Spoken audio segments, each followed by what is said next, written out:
Hello guys, আসসালামু আলাইকুম। আজকে দুপুরে কী কী রান্না করলাম চলো তোমাদের সাথে শেয়ার করি। তো পাঙ্গাস মাছের ঝোল করব পেঁয়াজ দিয়ে। তো পাঙ্গাস মাছ ভাজার জন্য আমি তেলের উপর দিয়ে দিলাম। তো মাছটা ভাজার জন্য তো দেখেন এখানে আমার নিচের পৃষ্ঠা হয়ে গেছে, আর আমি এখানে মাছ উল্টাতে পারছি না।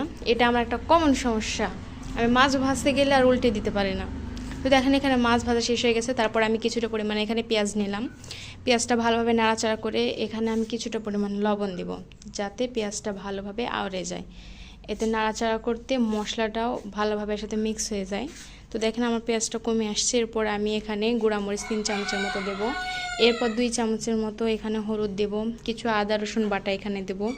তারপর ভালোভাবে নেড়ে চেড়ে দেখেন আমার তেলের পরিমাণটা একটু কম হয়েছে, তো সেই জন্য আমি এখানে আবার একটু সরিষার তেল দিব আমার পরিমাণ মতো।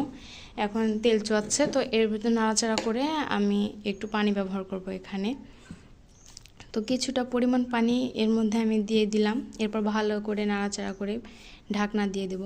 আসলে আমাদের রাজশাহীতে কিছুদিন থেকে অনেক বৃষ্টি হচ্ছে, তো দেখেন আবার এই দুপুরবেলার টাইমে আবার বৃষ্টি চলে আসছে রান্না করতে করতে।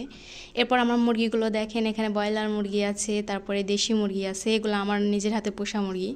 এগুলো ঘুরে দেখতে দেখতে দেখছি আমার পেঁয়াজটা প্রায় ভোনা ভোনা হয়ে গেছে এখানে। তো আমি নাড়াচাড়া করে নিলাম। নাড়াচাড়া করার পর আবার আমি একটু ঢাকনা দিয়ে রেখে দিলাম। তো দেখেন আমার পেঁয়াজ প্রায় ভোনা ভোনা হয়ে গেছে। তো এখানে আমি কিছু পরিমাণ পানি দেব, তারপর পাঙ্গাস মাছগুলো ভেজে রাখছিলাম ওগুলো দিয়ে দেব। এরপর ভালো করে নাড়াচাড়া দিয়ে আবার ঢাকনা দিয়ে ঢেকে আমি কিছুটা পরিমাণ জিরার গুঁড়া, ধনিয়ার গুঁড়া এখানে ব্যবহার করলাম ঘ্রাণ আসার জন্য। তো দেখুন আমার রান্না শেষ। কেমন লেগেছে গাইজ? যদি আপনাদের ভালো লাগে তো ভিডিওটা দেখার পরে স্কিপ না করে একটু লাইক কমেন্ট শেয়ার করবেন।